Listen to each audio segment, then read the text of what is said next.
Good day sa lahat. So this time, ang discussion naman natin ngayon is all about live loads naman, no? So, ang tanong, ano ba yung live loads? Tapos, paano natin na-determine yung value ng mga live loads natin? So, ayan, pwede na tayong mag-start ng discussion. So, what are live loads? By definition, so live loads are loads of varying magnitude and or position caused by the use of the structure. So, ito yung mga loads na gumagalaw from the word itself. This is live load. So, therefore, ina-expect mo that the load has no permanent location. Okay? So, it depends on the use of the structure. So, ibig sabihin, class, kung ang structure mo is sabihin na natin na call center agent or BPO industry. So, syempre, ide-design mo yung live load according sa kung ilan yung demand na load sa BPO. Kung yung structure ba is a school, so dapat yung live load ay nakadepende sa kanyang occupancy use. So, yun yung pinaka-definition ng live load. Generally speaking, its previous definition class is any load that is not dead load. So, yun. Sabi dito, yung general definition lang daw nun, lahat ng load na hindi dead load, automatic live load na siya.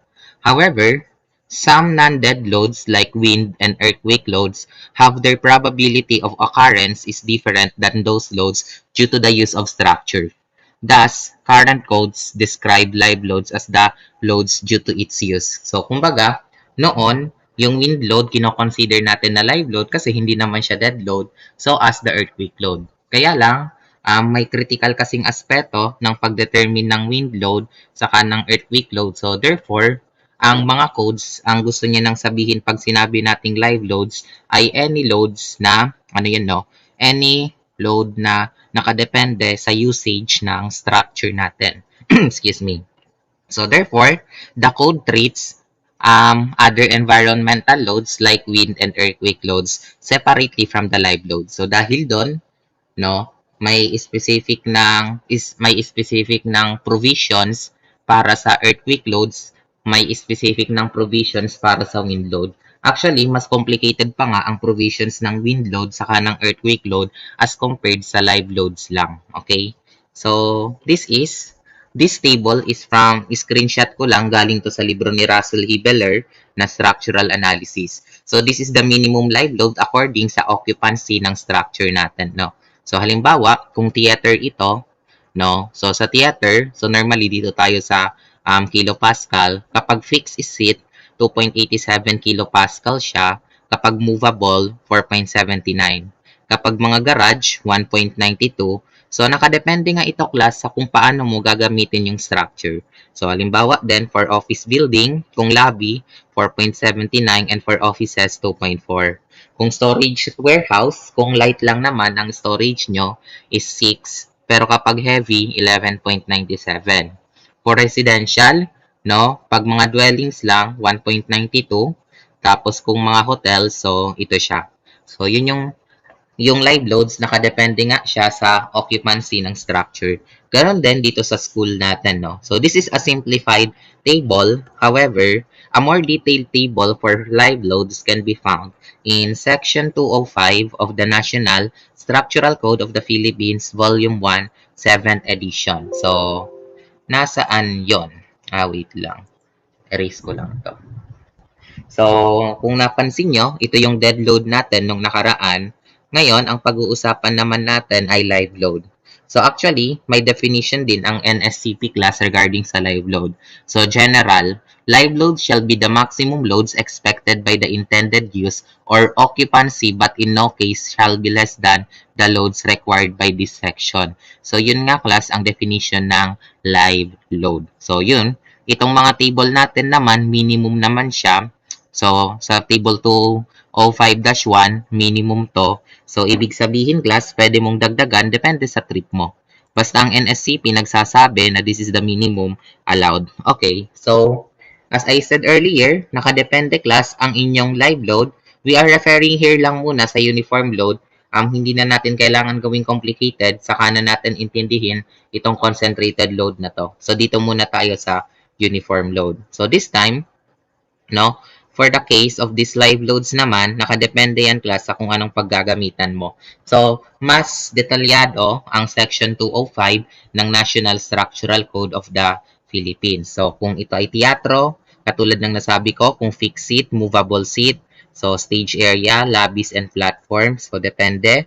So, bowling alleys, so 3.6, catwalk for maintenance, 1.9, cornices and marquees, so 3.6, dining room, so may restaurant din dito, 4.8, exit facilities, so 4.8, so parking, so kapag parking, di ba, ayan, then hospitals, so ayan din yung mga loads, kung wards and room, 1.9 lang, kung laboratory, 2.9, and kapag corridors, above ground floor ay 3.8. So next, library, reading room, stock room. So kung reading area, 2.9. Kung stock area, 7.2. And kung corridor daw, about ground floor is 3.8. So depende nga sa kung ano ang gamit ng building natin. So this is the use of Section 205. So dito tayo sa residential, kapag basic floor area, 1.9. Exterior balcony, 2.9. Kapag decks and storage, parehas 1.9. So this is the summarize, no? Ayan siya. Okay. So, special loads. So, for construction, kung walkway, 7.2. For canopy, 7.2. So, later on, titingnan nyo na lang itong table na to sa NSCP natin. Tapos, titingnan mo kung ano ba yung occupancy ng inyong structure class. So, sige. Hanggang dito na muna tayo. So, yun yung ating live load class. So, ayan. This time, para mas magets natin, ayan, babalikan na naman natin itong napakahabang solution na ginawa natin sa dead load. But this time, application naman na ng live load. So, basahin ko lang yung tanong natin dito. Perform a structural analysis for live loads of a residential structure whose floor and framing plans are shown below. The slab B1, C1, C2, B2 in the second floor is used as an exterior balcony and the rest is a basic floor area. The height of every floor is 3.2 meter, referred to the NSCP 2015 Volume 1, Section 205. Okay, so ayan siya. So, parehas na naman siya nung sinolve natin. But this time, kapag live load class, mas madali naman na to as compared naman sa dead load. Kasi, hindi na natin i-consider yung wall dito, hindi na rin natin i-consider yung mga mga panel or whatever. So more on dun na lang tayo sa occupancy ng structure natin. So sige. Subukan natin siyang sagutan. So by the way, no, dinownload nyo na to. I assume na download na natin to. Okay.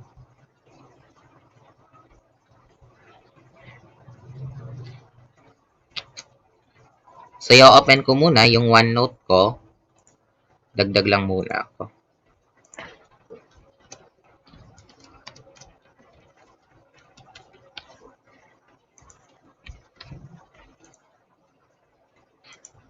Ayan, i-paste ko muna yung mismong plano natin, no? O yung mismong problem. Anyway, I hope, no, maging madali na rin lang naman to sa inyo.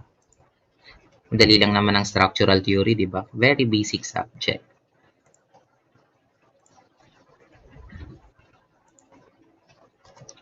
Okay.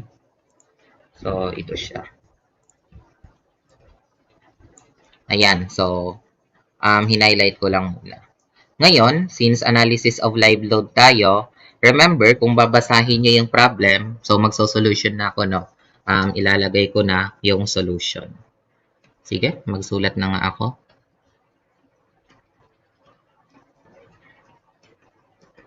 Ang gagawin natin dito, class, is dapat alam mo kung ano yung purpose nitong structure natin.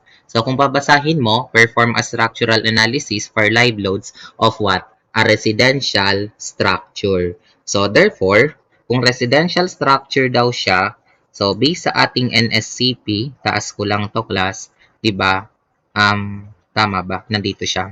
So, pag residential, depende sa kung anong gagamitin. Kung basic, 1.9. Kung exterior is 2.9. Decks and storage ay 1.9. Okay? So, yun. Tapos, according dito, whose floor and framing plan are shown below. So the slab B1, C1, C2, B2. So it refers to this one class B1, C1, C2, and B2 is used as an exterior balcony and the rest is a basic floor area. So the height of every floor is 3.2 meter, referred to NSCP 2015, Volume 1, Section 205. So yun na nga, no? The rest daw is basic floor area, so 1.9 yung uniform load dyan. So unlike doon sa dead load, ang dami pa nating kukumputin. Sa live load, titingnan nyo lang class yung structure. So ngayon, pwede na tayong mag-start ng structural analysis class. Okay? So balik muna ako sa OneNote. Ang una, syempre, dito muna tayo sa roof. Dapat kapag gagawa ka ng analysis, unahin mo muna class yung pinakatuktok, which is the roof. Okay?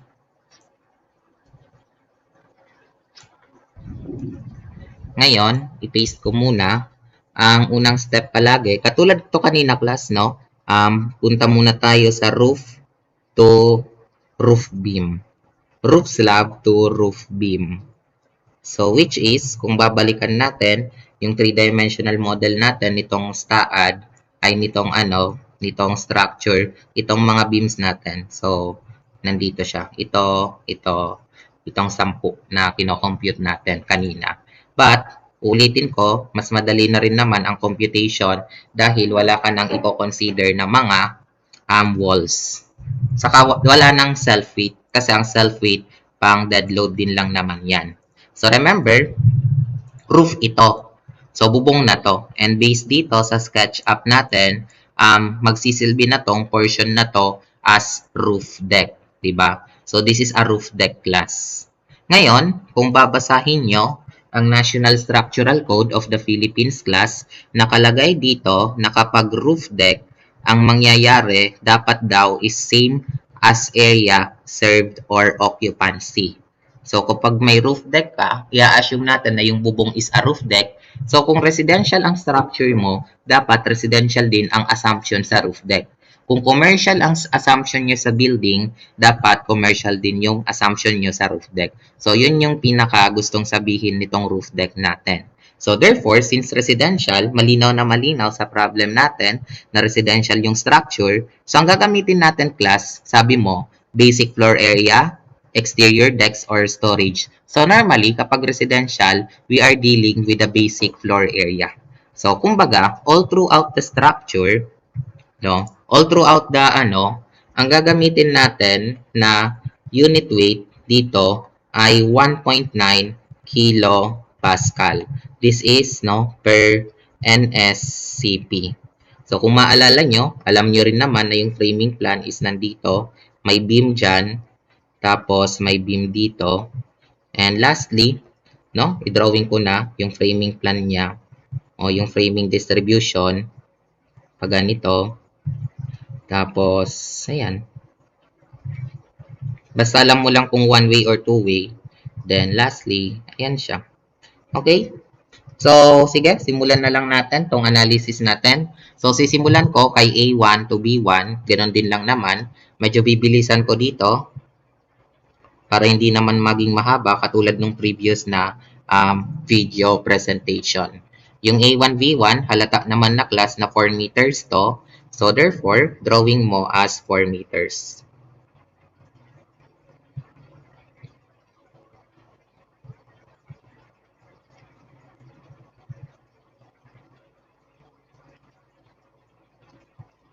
A1, B1. So again, wala na tayo ditong iintindihin class ng mga walls or beams, diretso agad sa slab. So, pangit kasi nitong pagkasulat ko, ayusin ko lang siya as 1.9. So, syempre, from A1 to B1, ang kanyang influence o ang kanyang tributary area is this triangle and therefore, yun yung madidistribute. So, ganun lang yung process natin, class. And yun, alam natin na noon pa lang, 2 meter ito, tapos 2 meter din yung tributary width, kaya 1 meter yung trapezoid. So, yun lang ang concern natin dito. I-drawing nyo agad yan. Diretso na. So, dun lang tayo sa slab to tutok class. So, ang dali lang nito. Ayan. Tapos ito, 1.9, no? I-multiply mo lang ng tributary width na 2 meters. So, therefore, 1.9 multiply mo ng 2, that is 3.8 kilonewton per meter. So, of course, this is 4 meters. So, therefore, kumpitin mo lang, then hatiin mo. So, di ba? Madali lang naman to. So, 1/2, ang base natin ay 2. Tapos, ang height natin ay 3.8. So, ang sagot natin ay 3.8 divided by 2. So, tig 1.9 kilonewtons tayo. 1.9 kilonewtons. So, tapos na tayo sa isang beam.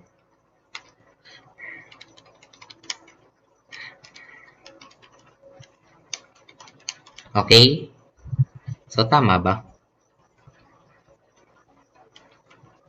1/2. Parang may mali, no? Check lang natin. Dapat hindi 1.9, no? So, ulitin ko lang yung calculations natin. So, 1/2 ng 4, tapos 3.8 pala class. So, 7.6 divided by 2, it must be 3.8. Sorry. So, 3.8 kilonewtons. 3.8 kilonewtons. So, next tayo, punta na tayo kay B1 saka C1. So, ang B1, C1 natin is nandito siya class, pero sa pagkakataong ito, wala siyang tributary area sa slab kasi nga, ito ang short beam nitong one-way slab natin. So, therefore, formality na lang, idodrawing ko lang siya, and ang reaction niya is of course 0. Okay?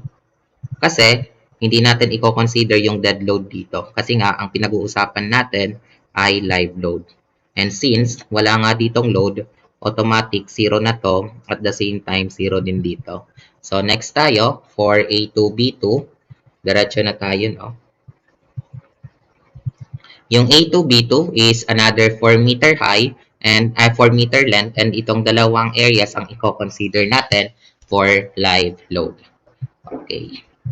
So, drawing tayo.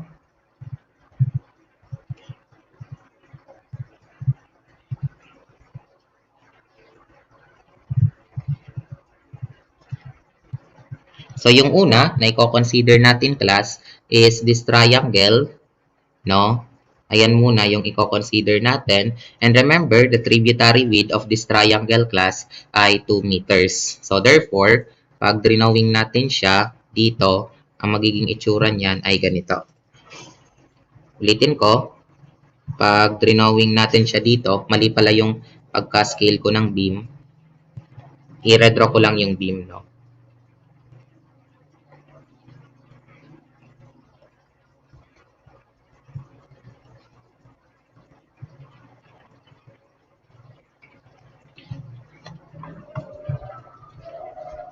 So, sige, gawin natin.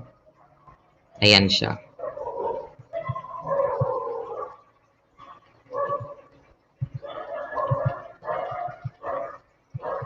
And i-multiply mo, 1.9. Multiply natin ng 2 meters siya. So, 3.8 kilonewton per meter. Kasi nga, no, 2 meters yon. By the way, 4 meter ang length. Continue tayo. Pagdating naman dito sa trapezoidal, remember, ang hati nito class ay tig 1.5 meter, 1.5 ito. So, 1.5, 1.5 siya. Kasi nga, yun na rin yung tributary width. So, remember, yung mga pinagagagawa natin kanina sa dead load. So, yun. Pa-apply natin siya as trapezoid naman dito. So, sige. I-drawing na natin yung trapezoid. Basta remember, ang tributary width niya ay 1.5 meter class. So, yun. So, pa ganito siya.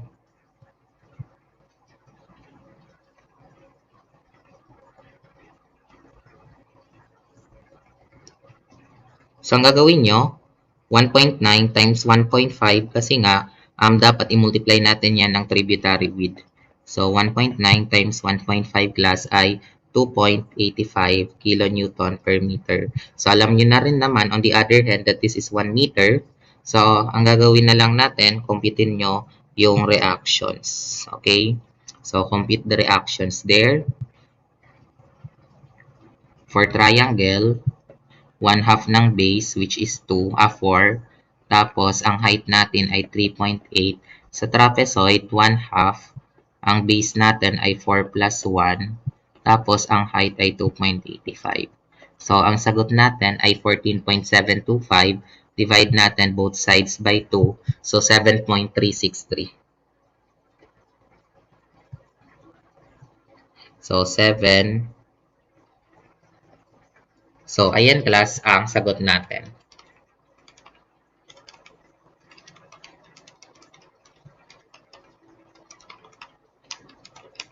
Okay, so next tayo for B2, C2 naman. I'm sorry. So, for B2, C2, ang mangyayari, ito si B2, C2, di ba? So, B2, C2. So, yung beam na to, wala na namang dadalhin, same as B1, C1. So, therefore, formality na lang, lagyan na lang natin siya ng zero reaction. So, yun. Wala siyang silbi sa live load. Pang dead load lang talaga tong beam na to. Okay, so B2, tapos C2. So, sige, formality, lagyan natin ng 0, lagyan din natin dito ng 0. So, lastly, doon na tayo sa A3, B3. So, nandito siya class, yung A3, B3 natin. So, therefore, ang i-consider niya lang naman is itong trapezoid na to na 1.5 meter ang kanyang tributary width. So, gagawin nyo lang, drawing mo lang siya.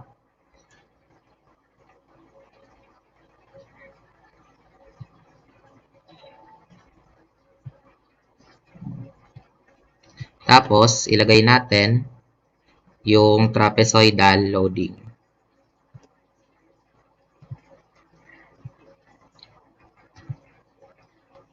Ayan. So, alam natin na 4 meter ito and 1 meter siya. Kasi nga, di ba, yung linya dito ay 1 meter dito. So, ganun din dito. 1 meter din yan. Ang nangyayari, so, again, 1.5 ito, then 1.9 yung load. So, multiply lang natin. 1.9 times 1.5. So, ang sagot ay 2.85. And of course, computin nyo na lang yung reaction. Trapezoid lang naman. 4 plus 1, 2.85. So, divided by 2. Ang sagot ay 3.563.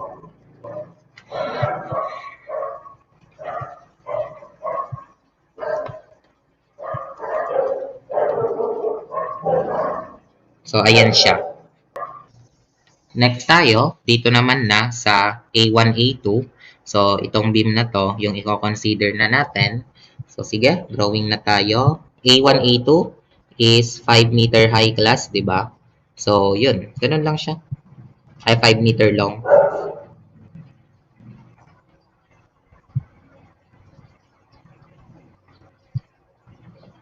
By the way, nalimutan ko palang labelan na ito ay A3, ito ay B3. Okay, so this time, A1, A2 tayo. A1 and A2. So, ang i-drawing natin is yung trapezoidal loading niya dito. So, again, ang tributary width niya o yung width nitong trapezoid na to ay 2 meters. So, therefore, magre-reflect yan dito like this.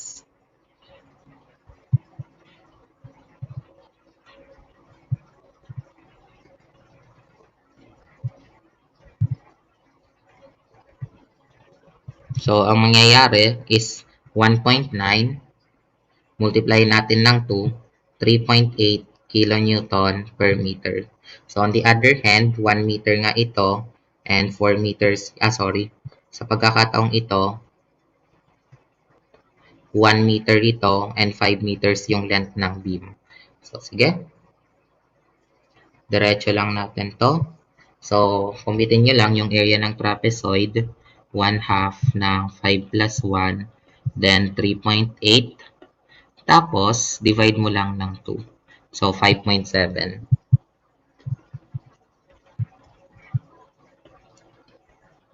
Ayan, may 5.7 kilonewtons na tayo. So, next tayo for A2, A3. So, nasaan naman yung A2, A3 natin class? By the way, nalimutan kong maglagay ng paganito, no? Sa A1, A2. Sa pagkakataong ito, yung A2, A3, ito naman na yung i-consider natin. So, therefore, triangle siya with tributary width of 1.5 meter. So, 3 meters ang length class ng A2, A3. Sige, drawing natin siya.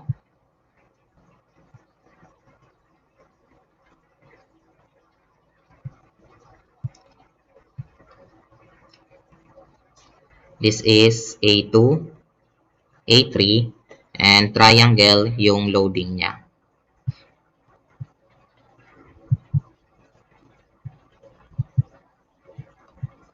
So remember, kung triangle siya, ang mangyayari, mumultiply mo lang ng 1.9 sa width na 1.5. So yun. 1.9, 1.5. So ang sagot natin dito ay 2.85. On the other hand, 3 meters ito class. So therefore, ilalagay natin, no? Hatiin nyo lang yan. So pag nasanay ka na sa ganitong analysis, magiging madali lang naman to class. 1/2 ng 3, tapos 2.85.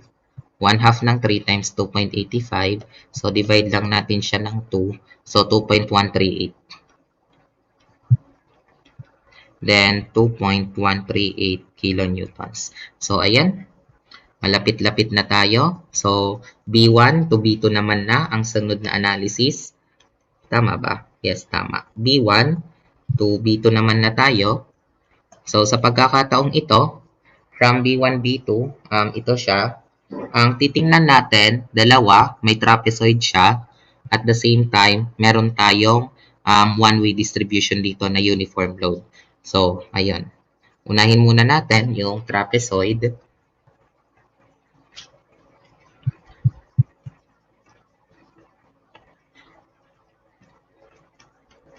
Na ang kanyang tributary width nga ay 2 meters. So remember, 2 meters din ang tributary width dito. So sige, drawing muna ako.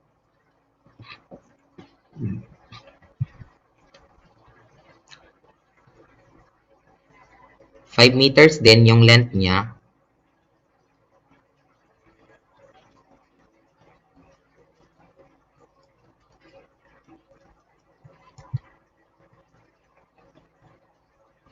So lagay ko lang as 5 meters.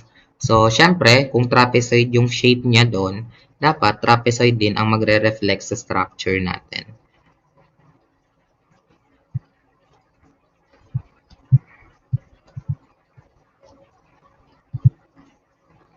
So, ayan siya. And again, ang gagawin nyo lang, 1.9 ang live load. Multiply lang natin, again, 2 meters siya, 3.8. So, baka nagtataka, bakit 2 meters? Kasi nga, yun yung ating tributary width. Sa case naman nitong ating hindi pa to balcony, no? Kasi roof pa naman to. Ang pinag-uusapan natin na balcony sa second floor. So, mamaya na yung second floor class. So, sa roof, 1.9 na to. And therefore, yung 1.9, imumultiply lang natin ng tributary width na 1. So, 1 din naman kasi to. So, pasunod-sunod lang siya. No? Diba? Paulit-ulit din naman ang process ng structural analysis natin.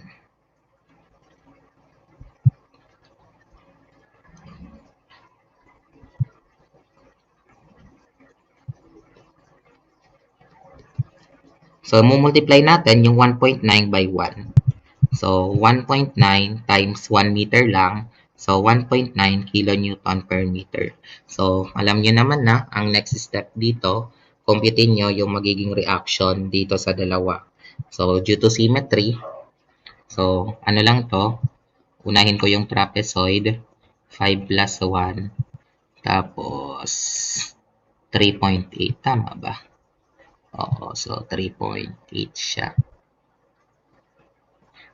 On the other hand, kulang pa pala plus yung rectangle 1.9 times 5. So, yan. Divide ko lang siya ng 2. So, ang sagot natin class ay 10.45. So, lagay natin 10.45 kilopascal. Tapos, dito naman 10.45 kilopascal. So, yan. Dali lang naman siya, di ba?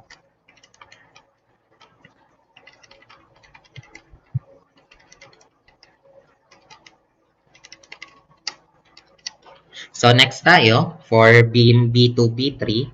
So, based naman sa analysis, hindi ko pala na-drawing pa yung pagka-distribute dito. So, lagay natin. Papunta siya dyan. So, for beam B2, B3, itong beam na to na exterior 1, ang mangyayari, yung distribution papunta dito. Okay? So, triangle ulit siya. No? 3 meters din yung length niya based sa plano natin. So,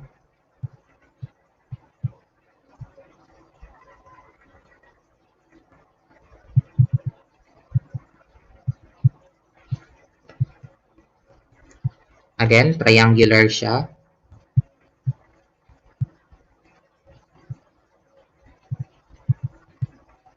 And kung mapapansin nyo, sa pagka-triangle niya, 1.5 meter ulit ang tributary width. So, therefore, multiply natin yung 1.9 by 1.5. So, 1.9 by 1.5. So, 2.85. So, lastly, kumpitin nyo na lang yung magiging reactions dito. Okay. So, yun. Hatiin lang naman to. 1/2 ng 3 meters. Tapos, 2.85. Then, divide lang natin ng 2. Ang sagot is 2.138 kilonewtons.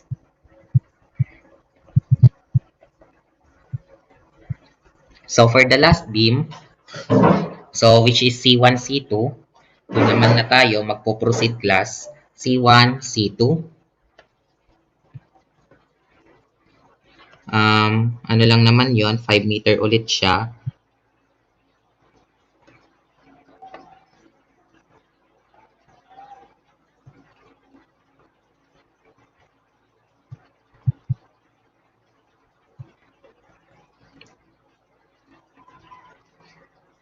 C1, C2. And kung mapapansin natin, based sa plano natin, so this is a rectangular load. So therefore, so pa-rectangle din dapat yung shape nun. So papunta siya dyan. Okay, so therefore, 1 meter din ito class dahil 2 meter siya. So the tributary width is 1 meter lang. Ayan, so ilagay natin yung uniform load. For live loads lang to.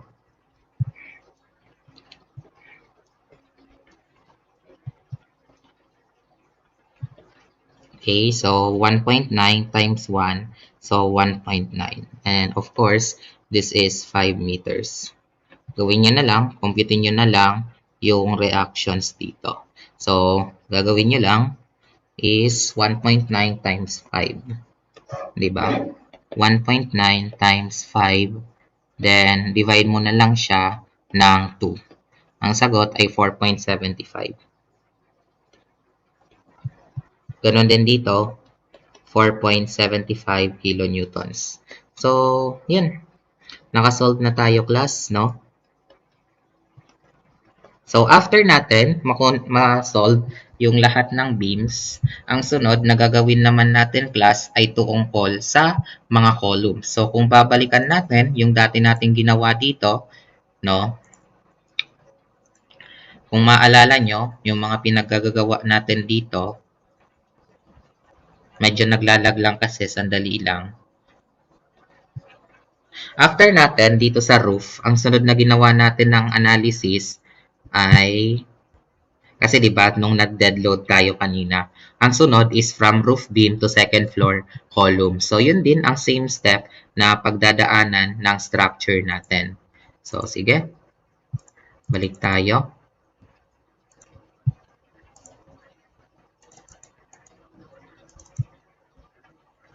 Wait lang. So, ayan, doon na tayo sa next step, no? From roof beam to roof column. At to roof beam, lagay ko lang, papunta sa second floor columns. So, actually, since live load lang naman to, madali lang naman yan. So, from A1, tapos may A2 tayo, tapos may A3. So, ang gagawin lang naman natin dito is ilalagay lang naman natin yung loads natin. So, halimbawa, ito yung poste sa A1. Remember, live loads ang pinag-uusapan natin dito. So, wala tayong dead load and wala tayong self-weight na i-consider. So, yan.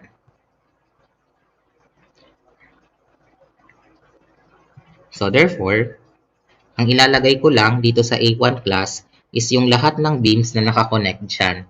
And based sa plano ko, ang lahat ng beams na nakakonect dyan ay itong A1B1 tapos itong A1A2. So, yung A1 ko, A1B1 class, yung reaction sa A1 ay 3.8. Tapos, doon naman sa A1A2, ang reaction ni A1 is si 5.7. So, therefore, i-add ko lang talaga sila class literally. So, 3.8 plus 5.7. So, syempre, ang sagot natin doon ay 9.5. And para mabalance yung column natin, ang reaction din niya dito is malamang 9.5 kilonewtons lang. So, Newton's third law of motion palagi. So, ganun din sa A2, based sa plano natin, yung A2 class ay merong tatlong beams na nakakonect, A1B1, B1C1, and B1B2. So, yung B1, nandito siya class. So, B1 ko is 3.8 kilonewton. Tapos, sa B1C1, 0 rin lang naman siya. So, wala din siyang reaction doon. And lastly, sa B1B2. Sa B1B2, medyo laki-laki siya. 10.45 siya. So, yun yung mga i-consider natin. So, lagay mo na 3.8 plus 0 plus 10.45. So, pag inad natin to, ang sagot natin ay 14.25. Diba? So, 14.25 siya. And by Newton's third law of motion, malamang ang magiging reaction dito ay 14.25 kilonewtons as well. So, ulitin nyo lang for A3. Ganun na naman ang mangyayari. Dalawa lang naman ang nakakonect dito sa... Mali yung pagkalagay ko ng mga lettering, no?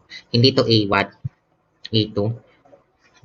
This is B1. A1, B1, C1. Kasi yung mga pinag-refer ko, baka nalito, ang pinagbabasehan ko kanina is B1 na 3.8, tapos B1 na 0, tapos B1 na 10.45. Kaya kung mapapansin nyo, 3.8, 0, 10.45. So, I hope clear tayo doon. No? Pasensya na ulit sa error. So, next tayo for C1 class. Sa C1, ito yung ating column. Dalawang beams ang nakakonect. B1C1, tapos C1C2. So, yung B1C1 natin ay 0, pero yung C1C2 natin class, nandito siya sa baba, 4.75, di ba? C1C2, ito yung C1 natin, 4.75. So, therefore, ang isusulat mo lang ay 0 plus 4.75. Hindi mo na dito kailangan ng calculator, 4.75 kilonewtons agad yan. And by Newton's third law of motion, 4.75 kilonewtons din to. Next tayo, for A2, B2, tapos C2. So, paulit-ulit lang tong process. No? Basta hawak mo lang yung plano mo. Dapat nga, ulitin ko, familiar ka sa mismong design ng structure. Kasi kung hindi, mahihirapan ka talaga sa structural analysis. Ayan. So, A2, B2, C2. Lagyan ko na nga ito ng mga series of red, red, red. Then, dito naman yung reaction. Okay. So, next tayo for A2 class. Based dito sa plano natin, ang A2 may tatlong beams na nakakonect So, A2, B2, A1, A2, and A2, A3. So, dito tayo for A2, B2, kung papansin ninyo, 7.363 siya. So, 7.363. Then, after nun, remember, A2 nang pinag-uusapan natin. For A1, A2, A2 na to. So, nandito yung A2 natin and that is 5.7. Lastly, for A2, A3, ito yung A2 natin na 2.138. Okay? So, tatlong beams ang nakakonect doon. So, yun yung i-add natin. So, 7.363 plus 5.7 plus 2.138. Okay? So, ang sagot natin doon ay 15.201. And of course, by Newton's third law, magiging 15.201 din siya, class. So, next tayo, doon na rin naman tayo kay B2. So, apat na beams yan.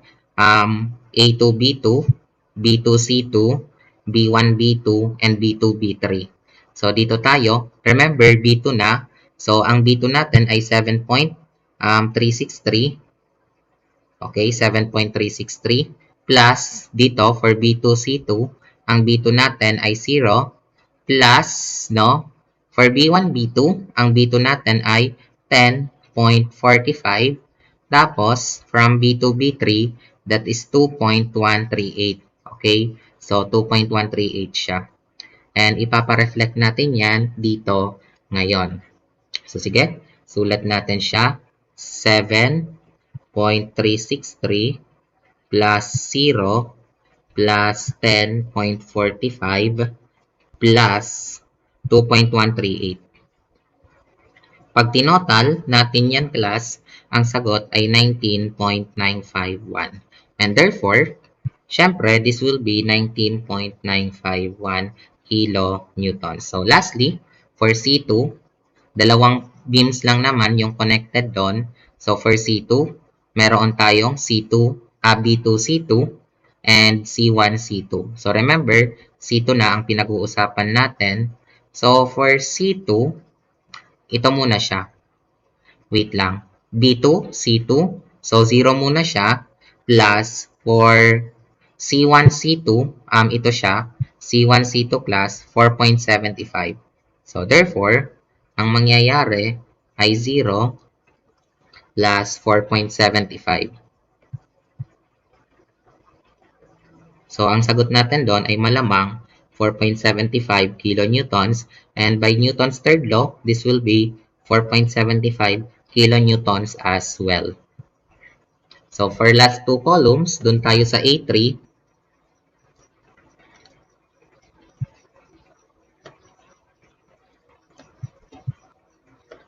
So, lagay natin as A3 and B3. So, yun. At least, nakatapos na tayo ng unang dalawang steps ng structural analysis natin. Sige. So, sa A3, drawing ko muna lahat, no?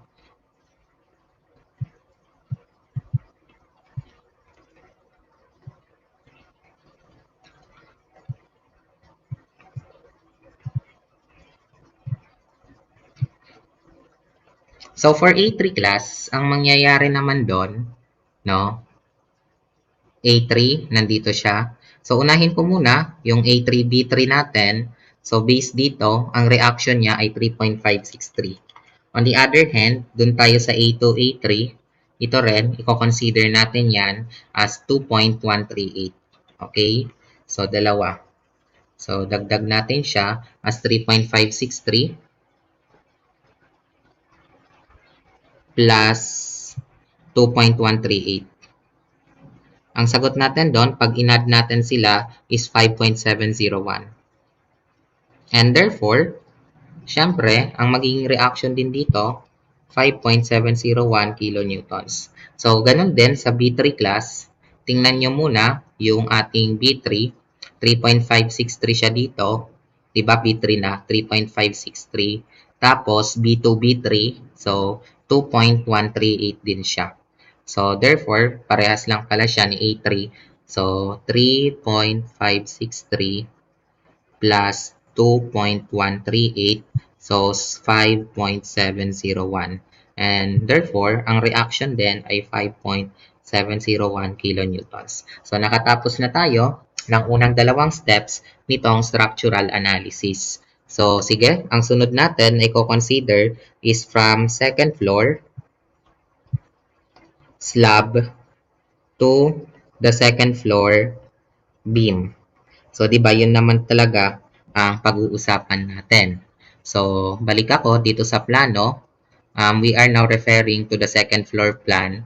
So, ito na siya. So, i-screenshot ko muna siya.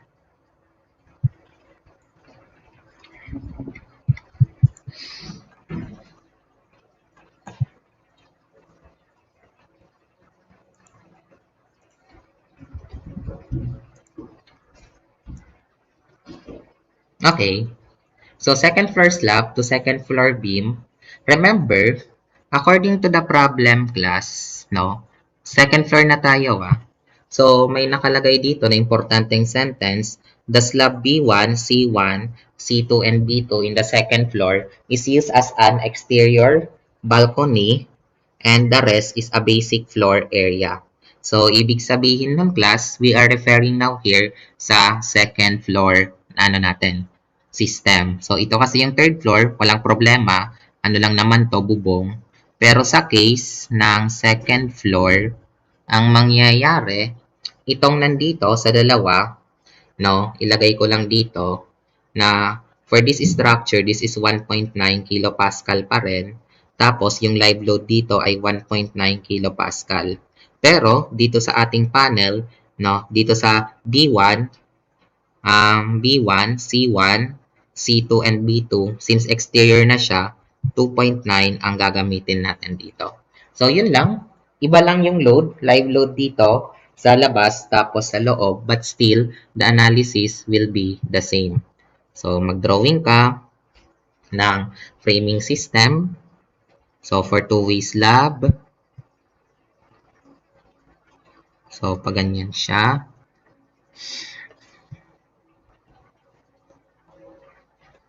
So, hatiin natin dito.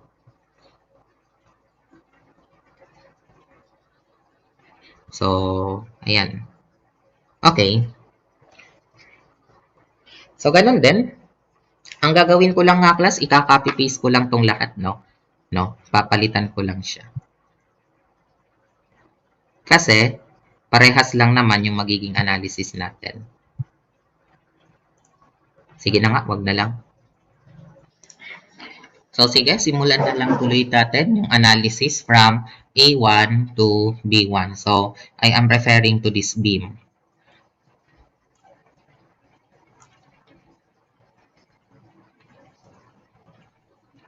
So, hintayin nyo na lang yung drawing ko. Madali din lang naman to. 4 meters siya, di ba? Yes, 4 meters siya.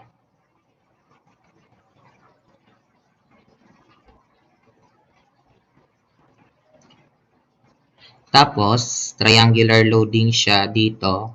So, ipapadistribute natin siya kay A1, B1. So, since 1.9 kilopascal pa rin naman yung at the same time, tributary width 2 meter, 2 meter, 1 meter to. So, therefore, ang gagawin natin, triangular load siya.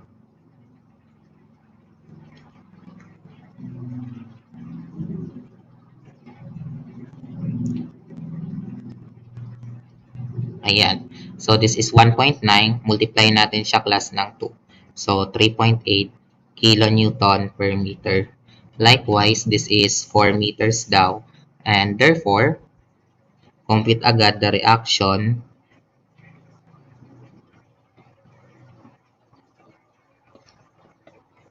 So, ang sagot natin ay 7.6 divided by 2, 3.8. So, yun. Next tayo. B1, B2. Ang B1, B2 natin, mali. B1, C1. Yung B1, C1 natin, nandito siya. And technically, wala siyang tributary area na isusupport kasi nga one-way distribution to. So therefore, ang mangyayari dito class, 0 lang siya. So i-drawing lang natin for formality.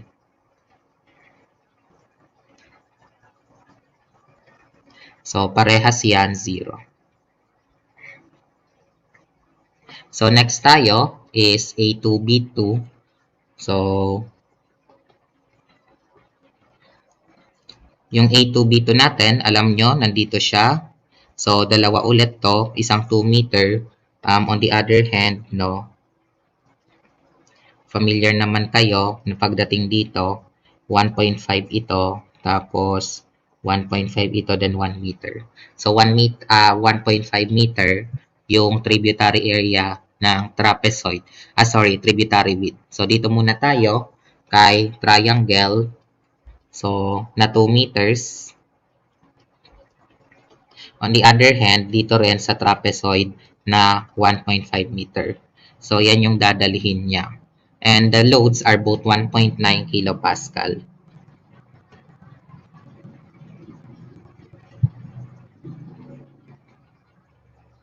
Okay.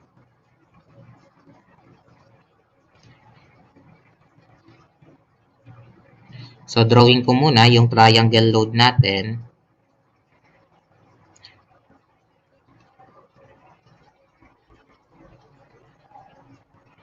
Okay, so this is A2, B2. So, lagay natin. Remember, 1.9 pa rin to. Multiply ng 2, so therefore 3.8 ito. Kasi nga, doon sa slab na ito, this is still 1.9 kilopascal. On the other hand, sa trapezoid naman natin,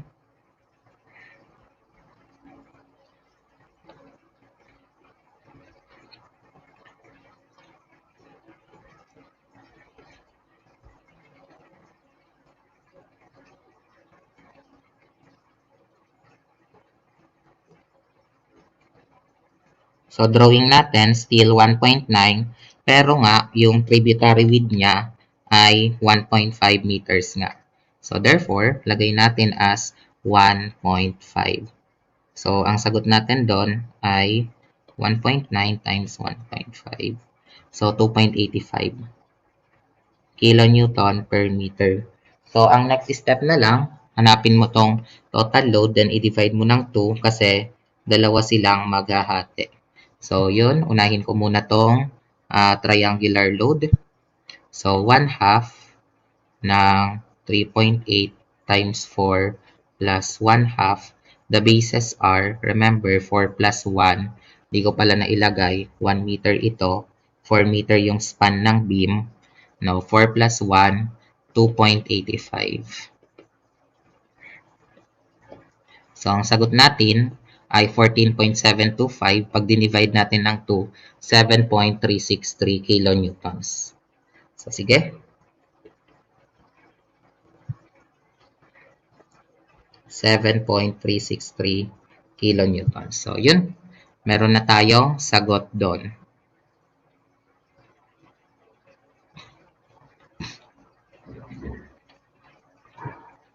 So, wait lang. Next tayo for B2, C2 class.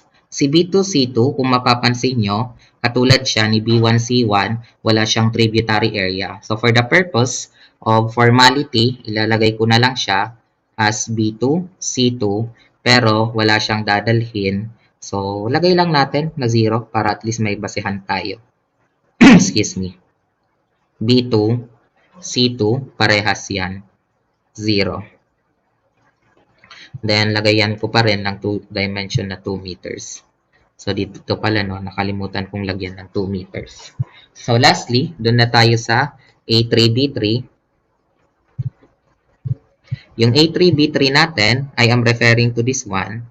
So, itong beam na nandito sa ilalim niyan. And, syempre, the distribution of that load will be pag ganito. So, trapezoidal load siya. Ayan. So, drawing natin for 4 meters.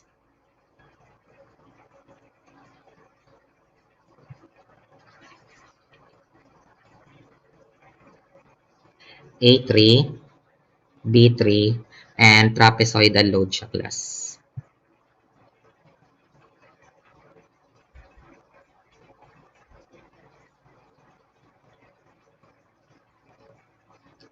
Katulad kanina, pag sinabi nating tributary width, so 1.5 meters pa rin naman to.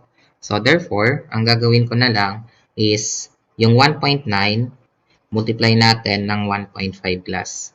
And therefore, that is 2.85 kilonewton per meter. So take note of this, 4 meters ito, 1 meter ito. So computein natin yung magiging reaction dito. So 1 half, then 4 plus 1, tapos 2.85. So ang sagot natin ay 7.125 divided by 2, 3.563.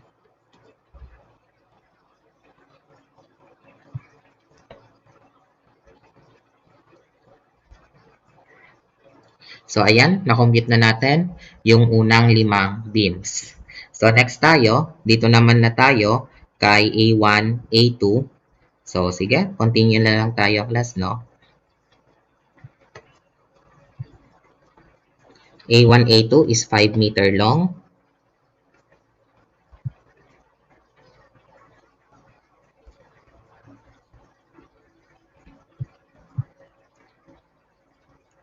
Tapos, trapezoidal yung shape niya.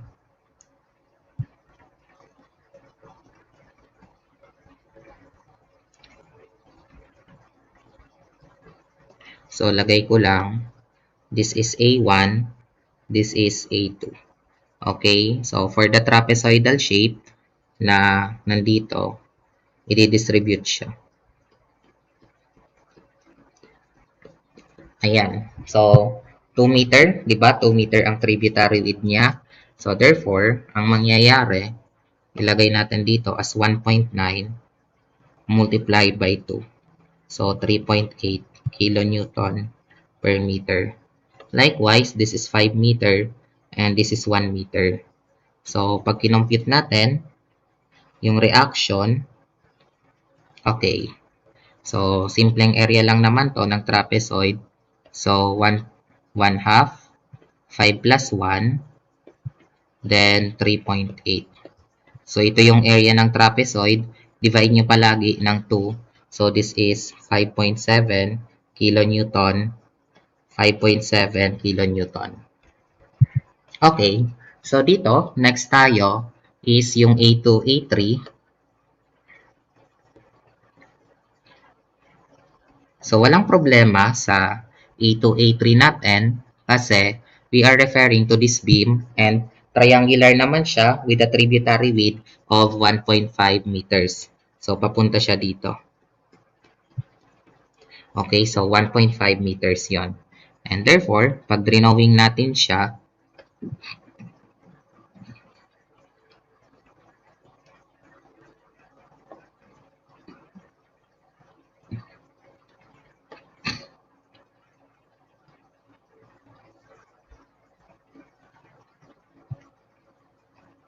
so, drawing natin, 1.9 din yan, di ba? Times 1.5, so therefore, 2.85 kilonewton per meter. Nakalimutan kong labelan, A2, A3. So, therefore, reaction tayo, reaction ulit. So, nasaan yun? Yung 1.85 natin. So, nandito siya. Nakalimutan ko rin pala, labelan na 3 meters ito.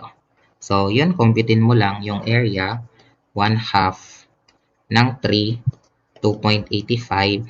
Then, ito yung buong area niya. Divide nyo lang ng 2 para sa dalawa na reaction. So, 2.138.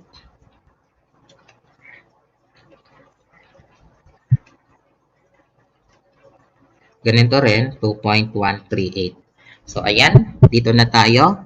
Tapos na tayo doon sa unang dalawa. So, next tayo is punta naman na tayo, class, kay A2, or B1 and B2. So, dito tayo kay B1 and B2.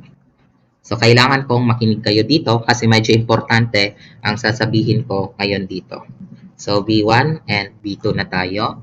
So that is a 5-meter long beam. Then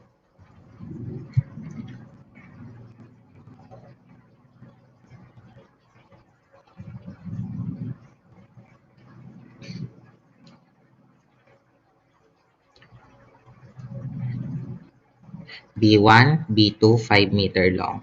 So dito, ang una kong titingnan is dito muna tayo class sa trapezoid. Walang problema dito sa trapezoid dahil 1.9 kilopascal naman na siya. Okay, so ayan. 1.9 kilopascal. And 2 meter yung kanyang tributary width. So therefore, pag pinareflect natin yan, ganito yung magiging itsura niyan.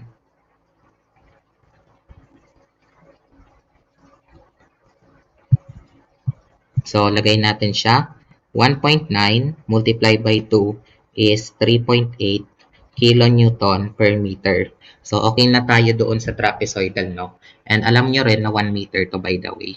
Kaya lang, yung isang portion kasi class ng tributary area is nandito sa balcony. So, remember, this balcony class has a live load of 2.9 kilopascal. So, therefore, kung 2.9 kilopascal siya, and of course, alam niyo naman na mangyayari tig 1 meter lang naman to by the concept of tributary area. So, hindi mo to i-multiply ng 1.9 as compared kanina. So, recall lang natin, kanina kasi class, lahat ng ating 1.9 per NSCP. Even this one, 1.9. Kaya kung mapapansin nyo, kanina, dito, kay B1 and B2, 1.9 lang ang minultiply ko. Pero ngayon, dahil 2.9 na itong exterior natin kasi nagse-serve na siya as the balcony, so dapat ang ilagay natin dito class kay B1 and B2 ay 2.9 na. Kaya ang magiging itsura ng loading, although rectangular pa rin naman siya class due to the fact na one-way distribution. Ulitin ko, yung rectangle na yon ay still nandito pa rin siya sa one-way distribution natin. So, pa-apply mo. Ayan siya. So, yun. Kaya lang, imbis na 1.9, ito kasing mga slab na to, mga 1.9 siya. Pero dito, 2.9 ang live load niya. So, therefore, ang ilalagay ko, 2.9 times 1. So, magiging 2.9 kilonewton per meter. So, sige.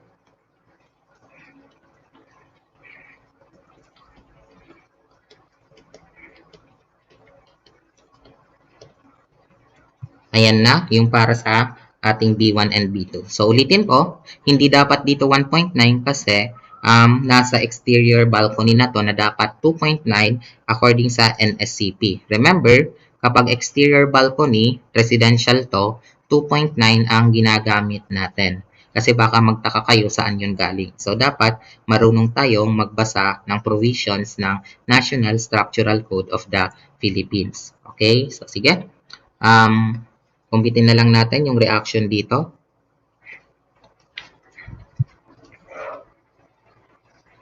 So, sige. For the trapezoid, that is 1/2 of 5 plus 1, tapos 3.8.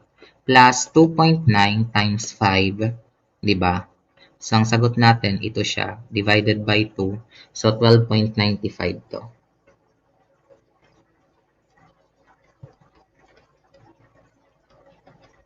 So, next tayo, B2, B3. So, malapit na natin matapos yung part 3. Yung B2, B3 naman class, nasaan siya? Ito lang naman tong portion na to. Madali lang yan. 1.9 ang imumultiply nyo dyan class kasi 1.9 itong slab na to. Okay. So, papunta siya dito. Ayan.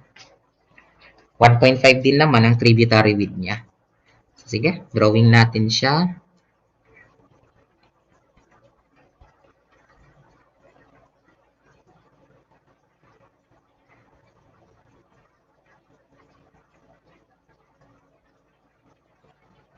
Triangle siya.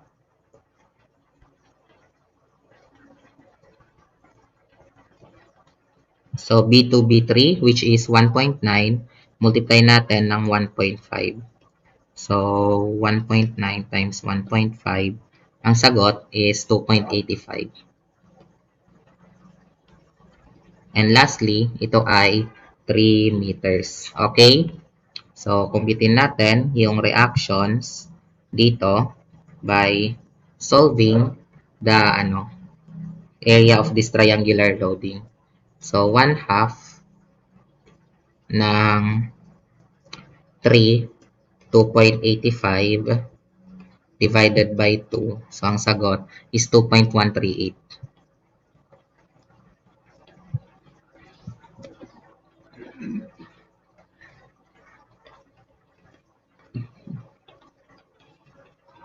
So, lastly, may last beam na tayo na i-consider is C1, C2. So, para matapos na natin itong third part ng analysis, pupunta na tayo kay C1 to C2. So, ito siya. Papunta siya dito. And paalala lang ulit, ang i-consider natin dito na load class ay 2.9 kilopascal kasi nasa exterior balcony siya. Okay, so I hope clear tayo doon. So, C1 and C2. Sige. 5 meters din ulit to.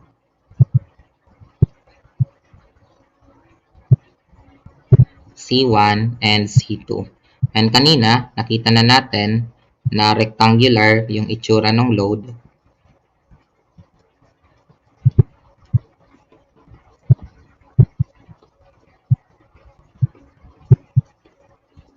So, ang mangyayari sa rectangular na yun class, no, kung mapapansin natin, 2.9 times 1 meter to. So, therefore, lagay lang natin siya as 2.9 times 1. So, 2.9 kilonewton per meter to. So, ayan. Lagay din natin na 5 meters to. So, by computation, madali na rin naman yung reaction dyan. So, simpleng rectangle lang, 2.9 times 5, then divided by 2. So, ang sagot is 7.25 kilonewton. 7.25 kilonewton. So, ayan. Natapos na tayo sa part 3. So, syempre, dun na tayo sa last part ng ating structural analysis. So, ang last part natin, di ba nga, is from the second floor beam, ang i-consider na natin is yung mga ground floor columns natin. So, yun. Para matapos na ang structural analysis natin. Sige. Kumpitin na natin.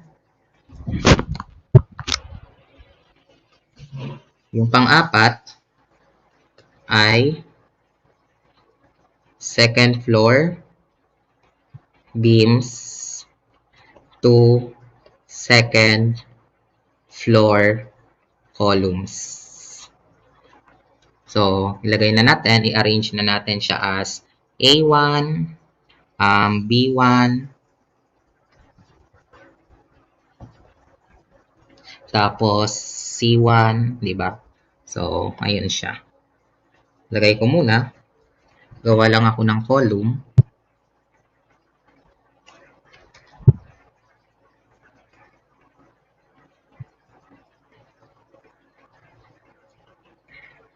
So, alam nyo naman na ang mangyayari dito. Kasi ground column na to. Sorry. Mali na yung label ko. Ground floor columns na dapat dito. So, una, for the case of A1, di ba nga, nandito yung A1 natin. So, dalawang beams ang connected dyan. So, ano yung dalawang beams na yon? Itong A1, B1 natin na 3.8 kilonewton. Tapos, another A1, A1, A2 na 5.7 kilonewtons. So, therefore, ilagay natin siya dito as 3.8 plus 5.7. So, ang sagot natin doon ay 9.5. Okay? Supposed to be, yan lang gagawin natin. But remember, ang pinag-uusapan natin dito, class, ay ground floor columns na. So, therefore, kung mapapansin nyo, kung ito yung A1 column natin, nakapatong sa taas yung second floor column. So, kapag nakapatong sa taas yung second floor natin, ang mangyayari, babalik ka doon sa taas, tapos hahanapin mo yung reaction kay A1. Okay? Hanapin mo for the second floor column, may reaction din siya na 9.5 kilonewtons. So, therefore, no, kailangan mo pa tong dagdagan ng another 9.5 kilonewtons. Saan to galing? Saan galing tong 9.5? Doon to sa second floor column. Kasi, tingnan nyo naman yung structure. From second floor column, sa tingin nyo saan napupunta yung load, pupunta na yan sa ground floor column. Wala naman yan ibang pupuntahan. So, therefore, kailangan i-consider pa natin siya. And therefore then, pag inad mo to, ang sagot natin ay 19 kilonewtons. So, yan yung reaction, yan talaga yung reaction sa A1. So, 9.5 plus 9.5 is 19. So, ganun din ang gagawin nyo class kay B1 saka kay C1. You are going to consider the beam reactions at the same time yung nasa column na nasa taas. So, kaya dalawang arrows ang i-consider natin ngayon dito. So, of course, dalawang reactions. So, sige. For B1 muna tayo. Sa B1, tatlong beams ang connected dyan. A1, B1, B1, C1, tapos B1, B2. So, ito yung A1, B1 natin, 3.8. Ito yung B1, C1 natin, 0. And lastly, yung B1, B2 natin, nandito siya as 12.95. Okay? So, 12.95 siya. Pag inad natin, that is 16.75 yata. So, ilagay ko lang as 3.8 plus 0 plus 12.95. So, ang sagot natin ay 16.75. And again, baliktad yung nasulat ko. Sa B1 to. Sorry. So, 3.8 plus 0 plus 12.75 equals 16.75. On the other hand, babalik ka doon sa unang column natin na nasa taas niya, so which is the second floor columns. So for the second floor column, ito yung B1 natin, may reaction siya na 14.25. So you need to consider that 14.25 class. So ilalagay ko as 14.25. And therefore, pag inad natin yan, 14.25 plus 16.75, ang lalabas ay 31 kilonewtons. So, I hope clear tayo doon. For C1, nasa C1 tayo, dalawang beams ang connected dito, B1C1 saka C1C2. For B1C1, that is 0. For C1C2, baba ko lang siya. Ito yung C1C2 class, so C1, 7.25. So, papareflectin natin yan as simply 0 plus 7.25, malamang 7.25 din to. But, balik ka ulit sa taas class para mahanap nyo yung dating reaction ni C1. Ang dating reaction niya ay 4.75. So, therefore, ilalagay din natin yung 4.75 dito. So, 4.75. And yan, kapag inad mo, 4.75 plus 7.25, ang sagot natin ay 12 kilonewtons. So, ito naman ang reaction sa C1. So, ipagpapatuloy nyo yung ganitong process hanggang maubos nyo yung 8 columns natin sa ground floor.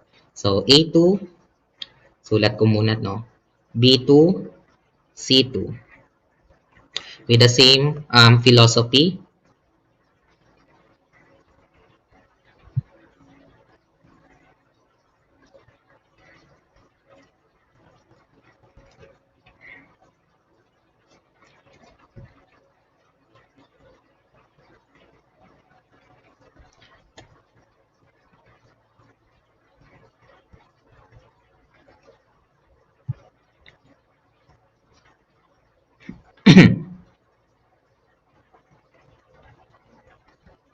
so, yun. Dito na tayo sa A2 class. So, for A2, ilan yung nakakonect doon? Tatlo. So, A2, B2, A1, A2, saka A2, A3. So, nandito yung A2, B2, 7.363 plus for A1, A2, dito tayo titingin, 5.7 plus for A2, A3, 2.138. Okay, so yun. Pag inad natin yan, dapat kasama yun. No? So ilagay natin as 7.363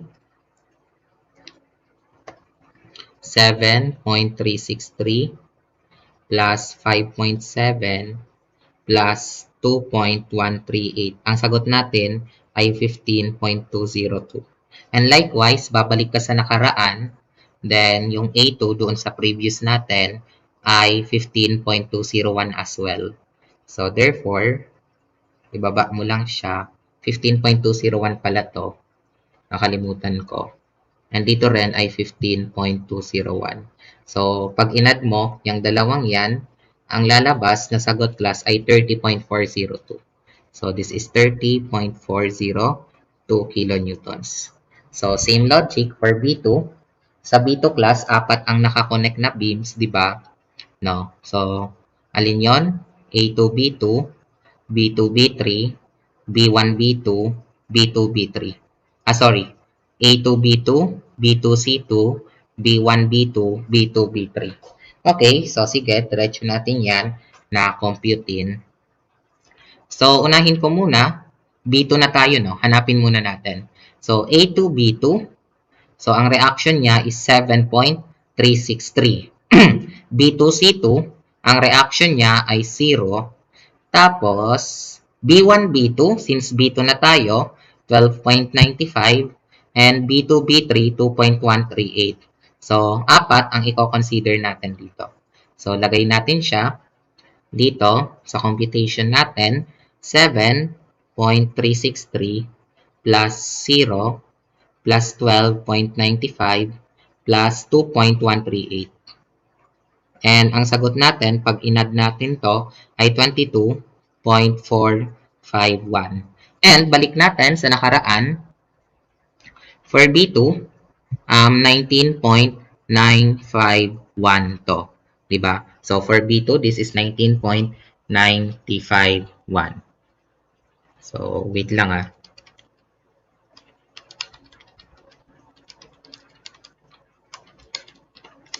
So, yes, 19.951 to. Ayusin ko lang yung pagkasulat ko. Okay. So, balik natin as 19.951 siya doon.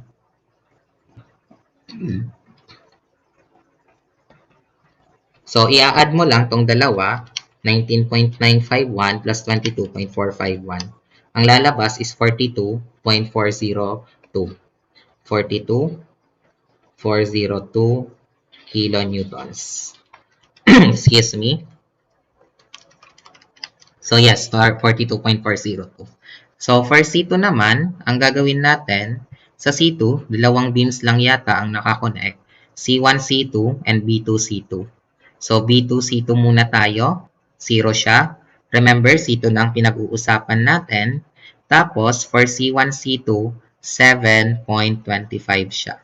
So, dapat, ang ilagay natin is 0 plus 7.25. So, malamang 7.25 din ito.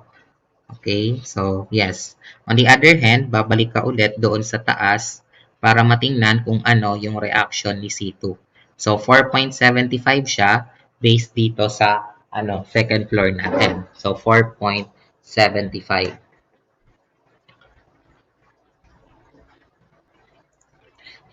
So, kaya magre-reflect to as 4.75.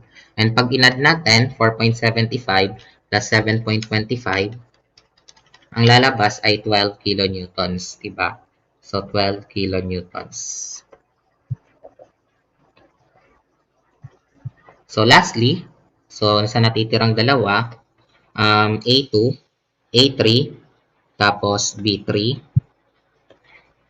nang matapos na itong analysis natin. Excuse me lang. So, for A3, and for B3. Ganon din.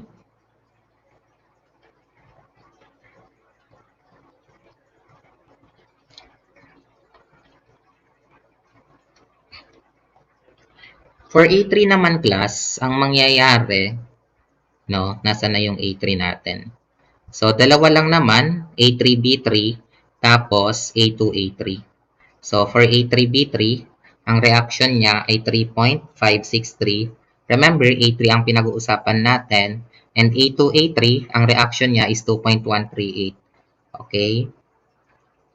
So, yan yung i-consider natin. So, i-add natin siya as 3.563 plus 2.138. So, ang sagot natin doon ay 5.701. Likewise, balik tayo doon sa taas. So, sa taas natin, yung reaction ni A3B3 ay of course 5.701 as well din. Yung A3 pala.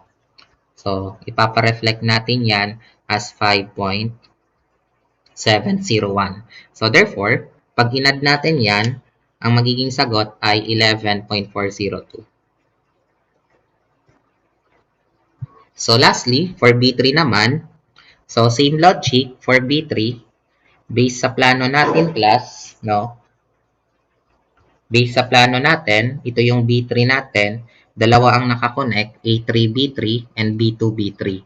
So, therefore, for B3, 3.563 plus, hanapin natin yung B3 din, ito siya, 2.138 din.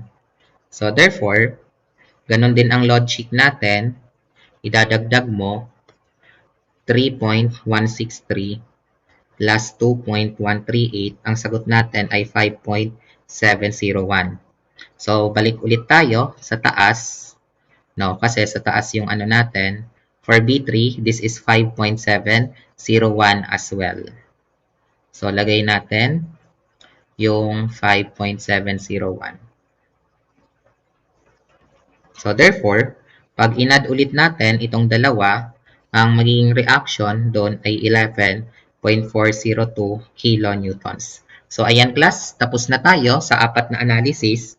Ang gagawin nyo na lang is isa-summarize na lang ito. Okay? So, isa-summarize na natin yung naging result ng structural analysis. So, isulat natin.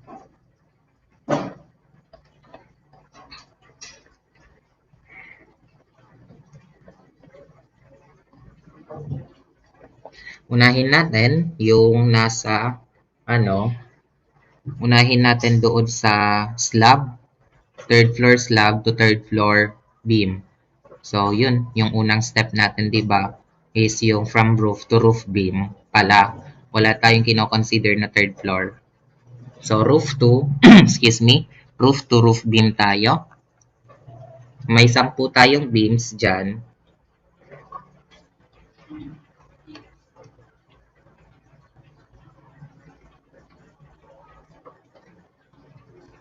So, ano yung 10 natin? A1, B1, A2, sorry, A2, B1, C1,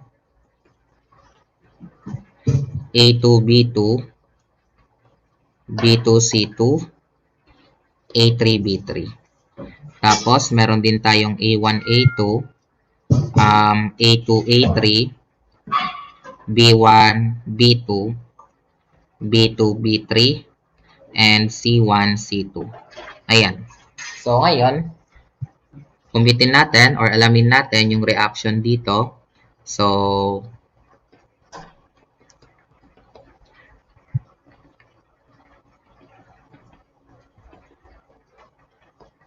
based doon sa ating summary, nandito rin lang naman yan. All we need to do is to summarize, no? Yung result natin. So, ito yung una. So, A1 and B1, 3.8 yan. Tama ba? So, 3.8 dito. Yung B1, C1 is 0. On the other hand, A2, B2, 7.363. B2, C2 ay 0. A3 to B3 is 3.563. Tama ba? 3.563. A1, A2 is 5.7. A2, A3, then 2.138 siya. B1, B2 is 10.45. Tapos, B2, B3 is 2.138. And lastly, C1, C2 is 4.75. So, yun. Isusulat lang naman natin yan dito sa ating summary of structural analysis. So, yun. Sulat natin siya as 3.8. Naka-kilonewtons na to. 0, 7.363, 0, 3.563, 5.7, 2.138, 10.45, 2.138, and lastly, 4.75. So, ayan, nasulat na natin yung para sa roof-to-roof beam. So, next tayo, class, ang gagawa na natin ng analysis is yung lahat ng second floor columns natin. O yung gagawa natin ng summary. So, for second floor columns, meron tayong A1, B1, C1. Tama ba? Wait lang, ayusin ko lang. So, meron tayong A1, meron tayong B1, meron tayong C1, then meron tayong A2, meron tayong B2, meron tayong C2, meron tayong A3, meron tayong B3. So, sa 8 poste na yon, and check na lang natin doon sa taas. So, ito yun eh. So, roof beam to second floor columns. So, yung A1 natin ay 9.5, diba? Yung B1 natin ay 14.25. Yung C1 natin ay 4.75. Tapos, baba tayo. Yung A2 natin is 15.201. Yung B2 natin is 19.951. And yung C2 natin ay 4.75. So, for the last, yung A3 natin is 5.701 and yung B3 natin is 5.701. So, therefore, no, ang gagawin natin, isa-summarize na rin lang naman natin para naman mas presentable. So, for A1, ang load natin ay 9.5 kN. For B1, 14.25 kN. For C1, 4.75 kN. For A2, 15.201 kN. For B2, 19.951 kN. For C2, 4.75 kN. For A3 is 5.701 kN. And for B3, that is 5.701 kN. So, ayan, natapos na tayo sa second floor columns. Then, yung pangatlo natin ay yung mga second floor beams. So, parehas lang naman yan nitong 10 ito. So, copy ko na lang muna siya. Palitan ko na lang yung mga given. Since summary na rin lang naman ang ginagawa natin, no, wala namang problema dito.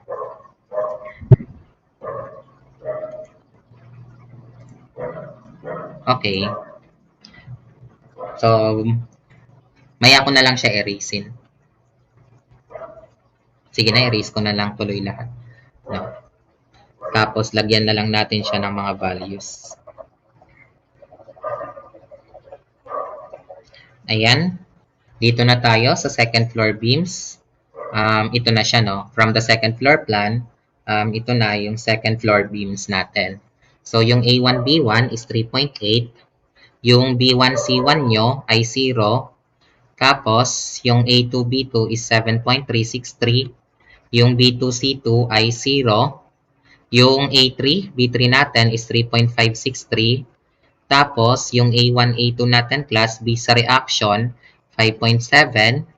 Yung A2, A3 is 2.138. Tama ba? Yes. Yung B1, B2 is 12.95. Tapos, yung B2, B3 natin is 2.138. And lastly, yung C1, C2 natin ay 7.25. So, sige. Yun. Isulat nyo lang siya, class. Para at least may summary na kayo. So, sulat natin, 3.8. Lahat na to naka-kilonewton. 0, 7.363, 0, 3.563, Tapos 5.7, 2.138, then 12.95, tapos 2.138, lastly 7.25. So, okay, ayan na siya. Okay na tayo. So, lastly, for the ground floor columns naman na tayo. So, for the ground floor columns, wait lang ah. Ayan, chinarge ko lang kasi, no.